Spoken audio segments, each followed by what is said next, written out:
tell me, don't look the people. It's packer, right? Puis me look, me scare, man. So you walk out there, the place is packed. The match is no good, huh? But the people don't see it, right? Oh, God. That is crazy. Me very nervous, but after me go, me train Beaver, train me, puis everything is good. Wow. Wow. What a debut. Yeah. So you talk about the different sides of two guys. 6 months, his first match was in Madison Square Garden. 10 years and about 1,000 matches, I got there too. Yeah, but that's a great point. But what's really great about you, Ray, is, well, both of you actually, you opened up in your career during like the golden era of wrestling, right? And you got to see the whole transition, which we'll get into in some questions, but both incredible starts to careers for sure. Yeah. Ray, real quick question. Would you consider Doink your most famous character? Oh, yeah.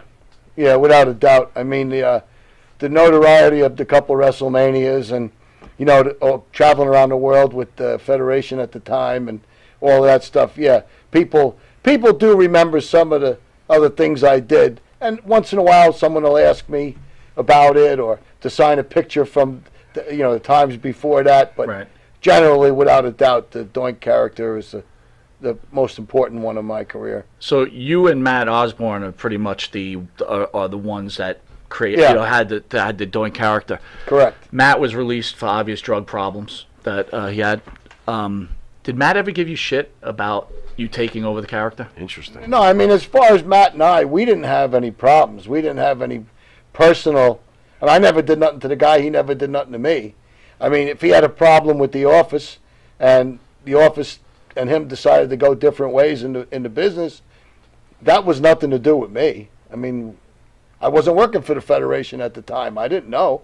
So, I mean, as far as me and Matt having bad blood with us, I never did with the guy. I mean, if he had... Did he ever reach out to you at all to talk about it, or just... I mean, I talked to Matt a couple times, after I had already left. There was promoters that wanted to do, a Doink on Doink match, and they wanted to do... Which is a pretty good idea, by the way. Yeah, and this and that, but I never had a problem with him. How did you feel when it was broken to you that you were going to take on the character? Were you excited, or were you possibly even disappointed, and like maybe you wanted other things for your career? How did you feel when you were told you were going to do this? Well, it's not like I woke up one morning and said, you know what, I think I'm going to be a clown and wrestler. Right. So where were you at when they broke it to you? Well, the truth of it is I was home. I was fixing something in my kitchen, and the phone call rings, and as you might or might not know, some of the boys like to tease each other. Right. We used to call it playing ribs, Okay. So the phone rings, and I answer the phone. I say, hello, and the other end goes, well, this is Vince McMahon. I'd like to talk to you about possibly coming to work. This is Vince McMahon. Yeah. So I said, well, listen, whichever one of my friends is giving me a hard time today, I don't need to talk to you. I hung up the phone. So 10 I minutes. fixed the sink, Mrs. Manicotti. You can come back down. That's pretty funny. Just like Norton and Ralph. Right. So, 5 minutes later, the phone rings again. He says, this is Vince McMahon. I said, listen, I don't have time for this. Whoever's playing ribs on me today, leave me alone and stop calling me. I hung up the phone again. I fear Vince is starting getting annoyed.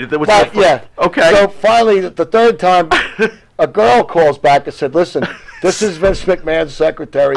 Here's the number for Titan Tower.